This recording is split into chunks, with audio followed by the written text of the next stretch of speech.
அகில மீடியா நேயர்களுக்கு வணக்கம். இன்றைய காலை நேர தலைப்புச் செய்திகள். ரஷ்ய ஜனாதிபதி விளாடிமிர் புடின் ஈரானின் புதிய உச்ச தலைவராக தேர்ந்தெடுக்கப்பட்ட மொஜ்தபா கமேனியை வாழ்த்தி ரஷ்யாவிற்கும் ஈரானுக்கும் இடையிலான ஒத்துழைப்பை மீண்டும் உறுதிப்படுத்தியுள்ளார்.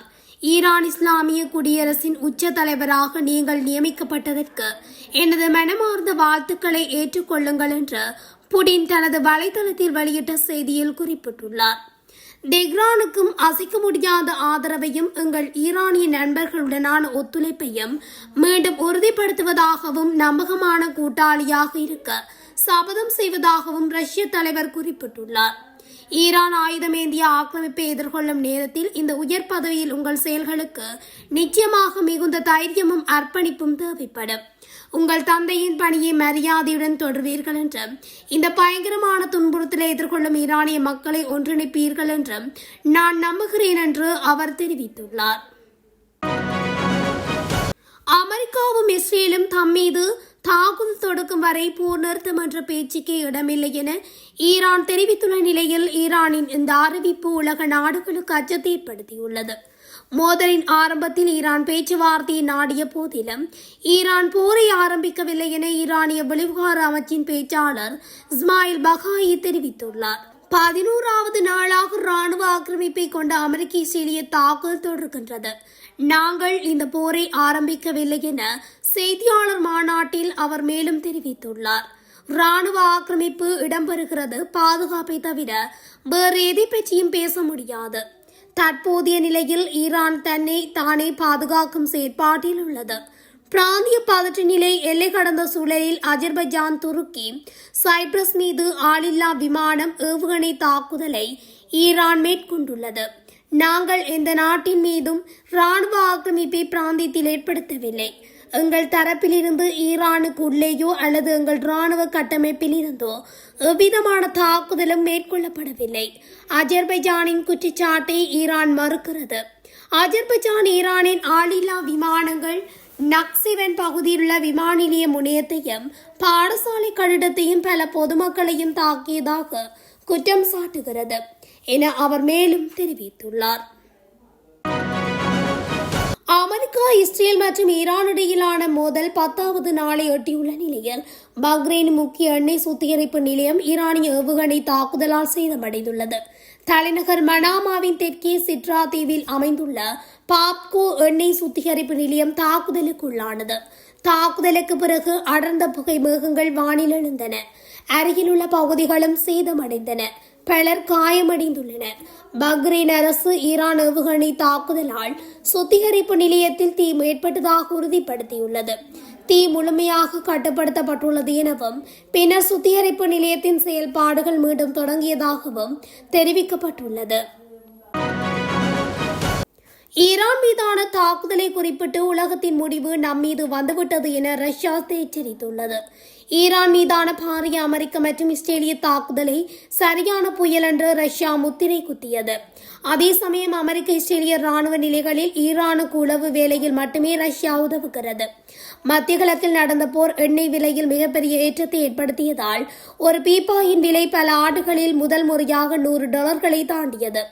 இந்த நிலையில் சர்வதேச சட்டத்தின் முறிவினை விளாடிமிர் புடினின் செய்தி தொடர்பாளர் டிமிட்ரி பெஸ்கோவ் தாக்கி பேசியுள்ளார். மனித வரலாற்றில் மோசமான விடயங்கள் நடந்துள்ளன, ஆனால் அப்போது நாம் உயிருடன் இருக்க போவதில்லை. எனவே உலகின் முடிவு நம்மீது வந்துவிட்டது என்று நமக்கு தோன்றுகிறது. நாம் அனைவரும் சர்வதேச சட்டம் என்று அழைப்பதை இழந்து விட்டோம் என்று புடின் நம்புகின்றார். உண்மையை கூறுவதானால் சர்வதேச சட்டத்தின் விதிமுறைகள் கொள்கைகளை பின்பற்ற மற்றவர்களை எப்படி அழைக்க முடியும் என்று கூட எனக்கு புரியவில்லை. அது இனி இல்லை. சர்வதேச சட்டத்தை மாற்றியமைத்த சட்டம் எது என்பதை இப்போது யாராலும் உருவாக்க முடியாது. தெளிவான வரையறையை யாராலும் வழங்க முடியாது என தெரிவித்துள்ளார். மேலும் அவர் புடின் சொல்வதுதான் சரி, இப்போதுதான் தொடங்கியுள்ள இந்த சரியான புயலின் பின்னணியில் நாம் நம்மீதும் நமது நலன்கள் மீதும் நமது ஆற்றலிலும் கவனம் செலுத்த வேண்டும். அது இல்லாத இடத்தில் நாம் அதை கட்டியெழுப்ப வேண்டும், கவனமாக சிந்திக்க வேண்டும், கவனம் செலுத்த வேண்டும் என குறிப்பிட்டுள்ளார்.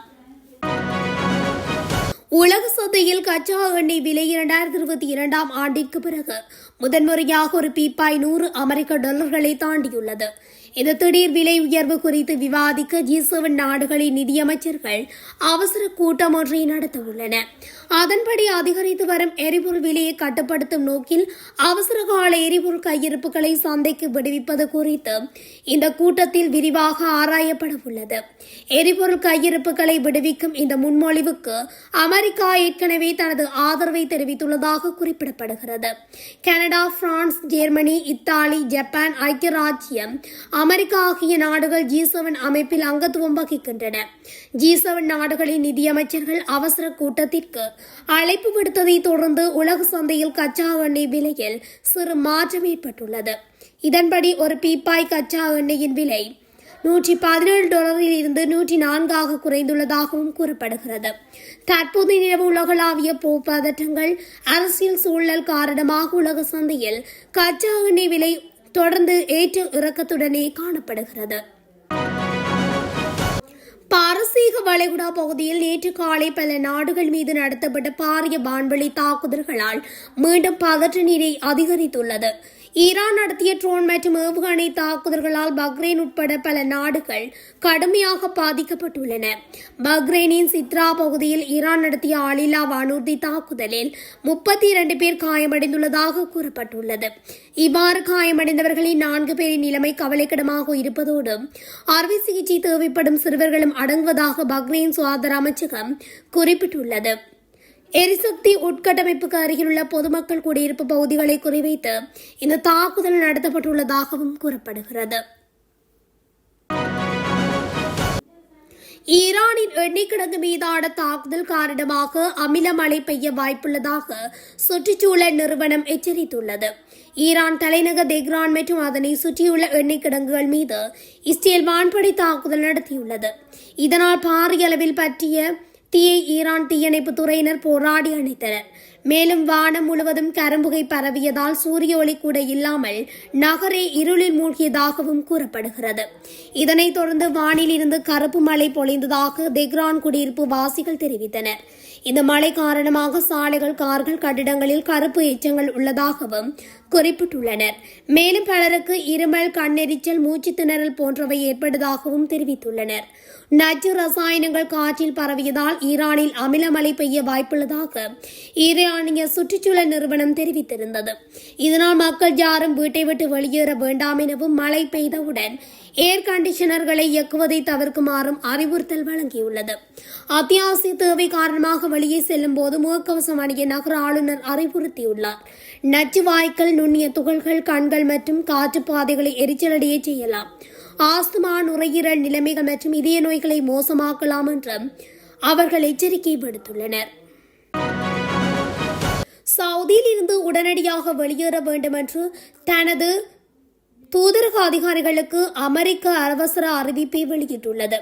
அமெரிக்காவுக்கு உதவும் வளைகுடா நாடுகள் மீதும் அங்குள்ள அமெரிக்க படைகள் மற்றும் ராணுவ நிலைகள் மீதும் ஈரான் தாக்குதல் நடத்தி வரும் நிலையில் அறிவிப்பு வெளியாகியுள்ளது. ஈரான் போர் தொடங்கியதிலிருந்து கட்டாய வெளியேற்ற அறிவிப்பு வெளியாவது இதுவே முதல் முறை என்றும் தெரிவிக்கப்பட்டுள்ளது. இந்நிலையில் சவுதி அரேபியாவில் உள்ள தங்கள் அமெரிக்க ஊழியர்களையும் தூதரக அதிகாரிகளையும் நாட்டை விட்டு வெளியேற அமெரிக்க வெளியுறவுத்துறை உத்தரவிட்டுள்ளது. பாதுகாப்பு காரணங்களை குறிப்பிட்டு இந்த உத்தரவு பிறப்பிக்கப்பட்டுள்ளது. ரியாத்தில் உள்ள தூதரகம் முக்கிய பணியாளர்களுடன் செயல்படும் என்றும் இது தற்காலிக நடவடிக்கை என்றும் தெளிவுபடுத்தியுள்ளது. இதேவேளை கடந்த செவ்வாய்க்கிழமை தூதரகம் 2 ஆளில்லா விமான தாக்குதலுக்குள்ளானதாகவும் சவுதி பாதுகாப்பு அமைச்சகம் உறுதிப்படுத்தியுள்ளமை குறிப்பிடத்தக்கது. இஸ்ரேலிய பாதுகாப்பு படைகள் ஈரானின் தலைநகர் தெஹ்ரானில் உள்ள மெக்ராபாத் சர்வதேச விமான நிலையம் மீது இரவு முழுவதும் நடத்திய பெரிய அளவிலான வான்வெளி தாக்குதலை நடத்தியுள்ளது. இஸ்லாமிய புரட்சிகர காவல்படையின் குட்ஸ் படை உடன் தொடர்புடைய 16 விமானங்கள் முழுமையாக அழிக்கப்பட்டதாக இஸ்ரேல் ராணுவம் உறுதிப்படுத்தியுள்ளது. இந்த தாக்குதல் மார்ச் 6, 7 இரவு நடைபெற்றுள்ளது. அழிக்கப்பட்ட விமானங்கள் லெபனானில் உள்ள ஹிஸ்புல்லா உள்ளிட்ட ஈரான் ஆதரவு ஆயுத குழுக்களுக்கு ஆயுதங்கள், பணம் மற்றும் பிற பொருட்களை கொண்டு செல்ல பயன்படுத்தப்பட்டவை என இஸ்ரேல் தெரிவித்துள்ளது. மெக்ராபாத் விமான நிலையம் குட்ஸ் படைக்கு மத்திய லாஜிஸ்டிக்ஸ் மையமாக செயல்பட்டு வந்ததாகவும் இதனால் இது உயர் மதிப்பு இலக்காக தேர்ந்தெடுக்கப்பட்டதாகவும் இஸ்ரேல் தரப்பு கூறியுள்ளது. தாக்குதலை விமான நிலையத்தில் உள்ள பிற ராணுவ உட்கட்டமைப்புகள் இஸ்ரேலிய விமானங்களுக்கு அச்சுறுத்தலாக இருந்த சில ஈரானிய போர் விமானங்களும் குறிவைக்கப்பட்டதாக தெரிவிக்கப்பட்டுள்ளது. இஸ்ரேலிய விமானப்படையின் அதிக போர் விமானங்கள் இந்த அலை தாக்குதலில் ஈடுபட்டதாக தகவல்கள் தெரிவிக்கின்றன. விமான நிலையத்தில் பெரிய தீப்பழங்கள், புகை மண்டலம், வெடிப்புகள் எழுந்த காட்சிகளும் தற்போது சமூக வலைதளங்களில் பரவியுள்ளன. இத்துடன் அகில மீடியாவின் இன்றைய உலகத்தின் காலை நேர தலைப்புச் செய்திகள் நிறைவடைகின்றன. தொடர்ச்சியாக செய்திகளை அறிந்து கொள்ள அகில மீடியா ஊடகத்துடன் இணைந்திருங்கள். நன்றி, வணக்கம்.